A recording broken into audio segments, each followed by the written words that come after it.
अभी हमें सीनियर तज्ज़ियाकार औरिया मकबूल जान साहब ने ज्वाइन किया है। औरिया साहब, आज अहम बयान दिया गया है ख्वाजा आसिफ की जानिब से। उनकी जानिब से कहा गया है कि मुमकिन है नए आर्मी चीफ की तैनाती से पहले ही नवंबर में इलेक्शंस करवा दिए जाएं। तो क्या आप हालात को देख रहे हैं, किस तरफ को जा रहे हैं ये हालात?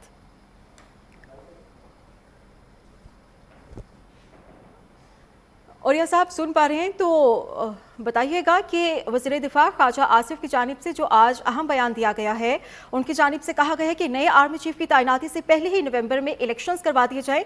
तो इससे पाकिस्तान तहरीक इंसाफ का बयानिया कितना मजबूत होता हुआ दिखाई दे रहा है? नहीं, मेरा ख्याल है कि असल में जो नून लीग ने असल में के वक्त रोजा खोला है उसको उनको अंदाजा होना शुरू हो गया है कि उन्होंने कितना बड़ा ये गलत स्टेप ले लिया है। उसकी बुनियादी वजह ये थी कि पाकिस्तान की तमाम इंटेलिजेंस एजेंसीज ने ये रिपोर्टें दी थी कि जिस वक्त इमरान खान को निकाला जाएगा तो पहली बात यह है कि पूरी की पूरी पीटीआई बिखर के रह जाएगी और उनके साथ कोई बंदा नहीं होगा। दूसरा यह था कि इमरान खान इस कदर गैर मकबूल हो चुका है अपने 3 सालों के दौरान कि जब बाहर निकलेगा तो इसको पत्थर पड़ेंगे, इसको टमाटर पड़ेंगे, लोग इनका सामना नहीं करेंगे, इसका गिरबान सामेंगे। ये मैंने खुद रिपोर्टें देखी हैं, साथी तौर पे देखी हैं कि जो ये बनाई गई थी, जिसकी बुनियाद के ऊपर नून लीग भी इस धोखे में आई और बाकी लोग भी इस धोखे के अंदर आके उन्होंने ये स्टेप ले लिया। और ये वजह होती यही है कि हमारे यहाँ इंटेलिजेंस एजेंसी वैसी रिपोर्टें बनाती हैं जैसी उनसे हुक्मरान देखना चाहते हैं, और वो देखना चाहते थे उन्होंने बना के दे दी। अब सूरत हाल ये है कि जब इसके अंदर वो आए हैं तो उनके सामने 3 अहम तरीन चीजें जो है उनके सामने आके खड़ी हो गई। एक तो ये है कि वो अवाम का सामना नहीं कर पा रहे, क्योंकि जाहिर बात है वो कहते हैं जी टाइम बम लगा के चला गया था इमरान खान, ये कर गया था, किस्तें नहीं बढ़ाई थी, उसको अंदाजा हो गया था। हालांकि उससे पहले मिफ्ता इस्माइल यही करके गया था और इमरान खान जो था उसको लेके चला गया था। दूसरी बात उनके सामने ये है कि IMF के मुज़ाकरात जो है उस वक्त तक नहीं बिल्टअप हो सकते जब तक IMF को और अमेरिका को ये न पता चल जाए कि ये हुकूमत मुस्तकिल रहने वाली है, ये हुकूमत के को पांव मजबूत हैं। क्योंकि वो इतनी कच्ची गोलियां तो खेले नहीं हुए कि 1.5-2 महीने की हुकूमत के साथ तल्लुकात बनाए और आने वाली जो हुकूमत है उसको नाराज करें। तो किसी तौर पर ये उन्होंने ना दुबई ने ना उन्होंने इस बात को आगे बढ़ाया है। तीसरी बात यह है कि इमरान खान का फैक्टर इतना मजबूत हो गया है कि उसको कैसे सामना करें। वो अपनी हुकूमत चलाएं या जलसे करें, वो अपनी हुकूमत चलाएं या इमरान खान के जलसों को रोकें, वो अपनी हुकूमत चलाएं या इन बातों का जवाब दें कि जो इमरान खान कर रहा है। ये ऐसी सूरत हाल ये है कि जिसके अंदर वो बिल्कुल घबरा गए हैं। और घबराने की सूरत हाल में हो ये रहा है कि इस वक्त वो लंदन गए हैं, तो लंदन में क्यों गए हैं? आज देखें, आप मुझे खुद सोचें कि जिस वक्त दुनिया के अंदर फेस टाइम मौजूद है, उसके बाद क्या दुनिया जहान की हर फैसिलिटी मौजूद है। आप जूम पे आ सकते हैं, आप लंदन जा रहे हैं और वहाँ जो है वहाँ मशवरा शुरू हो रहा है। तो ये आर्मी चीफ के बारे में ये तस्वर ये दिया जाता था कि शायद आर्मी चीफ ने खुद ये इनको कहा है कि मेरी तैनाती के लिए, और मेरा ख्याल ये है कि ये बयान जो है वो आर्मी की तरफ से भी करवाया गया होगा, इसलिए कि आर्मी के बारे में ये तस्वर बन गया है कि बाजवा साहब ने अपने आप को इंश्योर करने के लिए ये तब्दीली लाए हैं। तो इसका मतलब ये हुआ कि बाजवा साहब के साथ इसकी तब्दीली या प्रमोशन के साथ या नए आर्मी चीफ के साथ इसका कोई ताल्लुक नहीं। जो भी हुकूमत होगी वो जैसा आर्मी चीफ लगाएगी उसको लगा देगी, हमें इससे कोई ताल्लुक। ये अपने आप को और इस तब्दीली से पाक साफ करने के लिए ये सारा कुछ किया जा रहा है और किसी को कुछ समझ नहीं आ रही। सच्ची बात बताऊं कि ये हो क्या गया है और इसको संभालेंगे कैसे, ना कीमतों को कैसे कंट्रोल करेंगे। पंजाब की सियासत बिल्कुल खत्म हो चुकी हुई है। KP के जो किसी और के पास है, सिंध किसी और के पास है, बलूचिस्तान किसी और के पास है, और शहबाज शरीफ जो साहब जो हैं वो इस्लामाबाद के 4 अस्पतालों और 5 कॉलेजों के वजीर आजम। ये उनकी कैफियत है। और ज्यादा से ज्यादा वो एक मेट्रो पिंडी से लेके वो जो चलती है उसके ऊपर वजीर आजम है और उनका इख्तियार जो है नहीं है। हमजा शहबाज यहाँ पर गवर्नमेंट बनाने के काबिल नहीं हो सके। आज अपने मिनिस्ट्रीज की सूरत हाल की उनकी ऐसी है, नीचे ब्यूरोक्रेसी इसलिए नहीं सोच रही कि उनको अंदाजा हो रहा है कल 26 सरकार निकल गए, ये अंदा गवर्नमेंट चले गई तो हम क्या करेंगे। इस तरह की फ्लूइड सूरत हाल में सिर्फ एक ही रास्ता रहता था और वो है कि जल्दी इलेक्शन। ठीक है जी। तो औरिया साहब, जैसे कि इमरान खान की जानिब से अगर वो जलसा भी कर रहे हैं या कोई भी मीडिया टॉक करते हैं तो उसमें यही कहा जाता है कि मेरी हुकूमत को गिराया गया और खुलेआम अब तो इदारों को तनकीद का निशाना बनाया जा रहा है। लेकिन अगर नून लीग इन हालात में कबल से इलेक्शन की तरफ जाती है तो फिर इमरान खान के बयानियों को कितनी तकवीत मिल सकती है? देखिए, अभी तो नून लीग की कुछ बचत हो जाएगी। वो कह देंगे कि ये इमरान खान का गन था, हमसे नहीं संभाला गया। लेकिन अगर नून लीग ने 5-6 महीने भी गुजार लिए तो लोग उसकी रायत नहीं देंगे। देखा, आज पूरा 1 महीना हो गया है, आप मुझे बताइए इस पूरे 1 महीने के अंदर क्या कर सके, कुछ नहीं कर सके, तो लोगों को क्या बताएंगे? अगर 6 महीने में, अगर नवंबर तक भी वो गुजार गए तो लोग कहेंगे कि भाईजान, लोग भूल गए। इमरान खान के बारे में को कहता है तो उसने क्या किया था, उसकी महंगाई क्या थी, फलां क्या थी, लोग कहते हैं अब क्या हो गया। तो अब तो अगर तो फौरन निकल जाते हैं और ये बड़ा सीरियस सोच रहे हैं, अब निकल गए तो हम कहेंगे जी इमरान खान ने इतना मुल्क छोड़ गया था गंदा, हम जल्दी संभाल नहीं सकते थे, हमें दोबारा लेके आओ।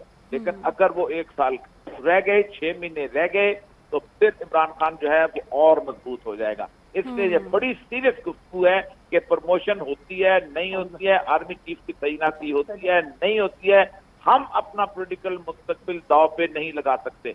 औरिया साहब, उनकी जानिब से कहा गया है कि इस तरह का बयान कि अब जो तरीक़ाकार होगा उसे इंस्टीट्यूशनलाइज करना चाहिए, तो फिर इसका मतलब यही है कि पहले जो तरीक़ाकार है उससे वो मुतमईन नहीं। देखिए, तरीकेकार जो है, देखो सुप्रीम कोर्ट का होता यही था कि चीफ जस्टिस जो था वो उसको आर्मी खुद उसको प्राइम मिनिस्टर लगाता है। जैसे आखिरी सज्जादली क्या था तो जिसको वजीर आजम बेनजीर भुट्टो ने लगाया था, लेकिन सुप्रीम कोर्ट ने खुद अपने एक फैसला किया जिसे जजिस केस कहते हैं, हमसे सीनियर मोस्ट है वो हमारा आ जाएगा। अब ये फैसला जो है अगर सुप्रीम कोर्ट ने कर लिया है तो इसका मतलब यह है को ठीक होगी। अगर आर्मी भी अपने रूल में खुद तरमीम करे, किसी की जरूरत नहीं होती, हम में से जो सीनियर मोस्ट होगा वो लगेगा। लेकिन असल मसला यह है कि आर्मी की सीनियर मोस्ट में और सुप्रीम कोर्ट के सीनियर मोस्ट में बहुत फर्क होता है। आर्मी का सीनियर मोस्ट है, उसके अंदर जैसे सिविल की प्रमोशन के मसाइल होते हैं, वहां पर मसाइल होते हैं, वहां भी होता है कि कैसे 1 और 2 की वजह से ऊपर नीचे हो गया, क्या हो गया, और फिर 1000 मसाइल होते हैं, लेकिन उसको भी डिस्कस किया जा सकता है। लेकिन इसका कोई ताल्लुक जो है वो कॉन्स्टिट्यूशन के साथ नहीं है। अभी भी प्राइम मिनिस्टर जो है वो अपने पहले 3 जो प्रोसीजरल लॉ के तहत उनमें से एक को सिलेक्ट करता है, और अगर आर्मी अगर कह देती है कि हम रूल्स बना लेती है, अपने फ्रेम बना लेती है कि हमारे अंदर से जो सीनियर मोस्ट होगा तो फिर कोई मसला नहीं होगा। लेकिन चीफ जस्टिस का मसला यह है कि चीफ जस्टिस तो उसका जितना बाकी टेन्योर रहता है उतनी देर करके वो चला जाता है। पाकिस्तान में तो जो आर्मी वाला चीफ आता है वो 3 साल के लिए उससे रहना होता है। तो इसका मतलब यह है कि एक आदमी जो कि बिल्कुल रिटायर होने के करीब है, वो अगर उसके 2 दिन रहते हैं, 2 दिन भी रहते हैं, तो अगले 3 साल की उसकी एक्सटेंशन होगी। तो इसके तो कानून बहुत तफसील से बनाने पड़ेंगे और इसके लिए कॉन्स्टिट्यूशन अमेंडमेंट की जरूरत नहीं। इसमें लिए आर्मी के अंदर सोच होनी चाहिए कि हमारे अंदर आइंदा से लड़ाई ना हो, तो ये बहुत इंपॉर्टेंट चीज है। तो ये तो आर्मी खुद सोचेगी तो हो जाएगा, वरना वो नहीं सोचेगी। जजों ने कभी जिंदगी में एक्सटेंशन नहीं ली, आर्मी में हमेशा से एक्सटेंशन होती रही। सबसे पहली एक्सटेंशन अयूब खान ने ली थी, आपको याद होगा, तो उसको आप वो मेजर जनरल था, तो उसको पहले आते ही लियाकत अली खान ने आके तो वो कर दिया था, चीफ लगा दिया था। और आप अंदाजा करें कि उसको 15 दिन के अंदर लेफ्टिनेंट जनरल बनाया गया और उसको 18 दिन के बाद उसको फुल जनरल बना दिया गया, वो लगा दिया गया, और उसको ग्रेसी के मुकाबले मिले। उसके बाद फिरोज कानून से 4 साल की एक्सटेंशन ली। उसके बाद ज़ियाउल हक ने पूरी अपनी एक्सटेंशन खुद ब खुद ले ली, कितने सालों तक। ज़ियाउल हक के बाद मुशर्रफ ने खुद ब खुद एक्सटेंशन ले ली। उसके बाद में हमने एक्सटेंशन देनी शुरू कर दी, पहले हमने कियानी को दी, फिर उसको दी। तो जहां एक्सटेंशन आ जाएंगी वहां पर तो कभी भी रूल बन नहीं सकते। तो ये बाकी तो जगह पे सिविल सर्विस में एक्सटेंशन होती है, वो भी रोने मिनट होती है।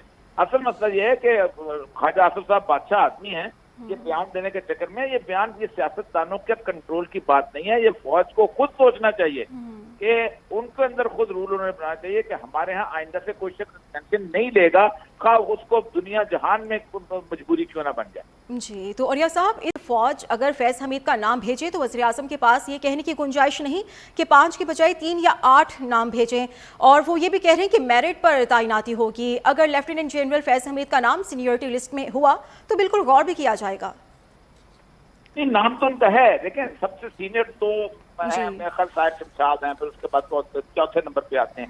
लेकिन प्राइम मिनिस्टर को इख्तियार तो है ना, वो किसी को भी लगा दे, ठीक है। अब झगड़ा तो इसी बात पे होता है कि जब आप किसी बंदे को चॉइस देते हैं तो वो चॉइस के ऊपर आप काम करते। अच्छा, फिर नीचे वाले भी लोग काम करना शुरू, तो कहानियां बड़ी बड़ी कमाल की है ना।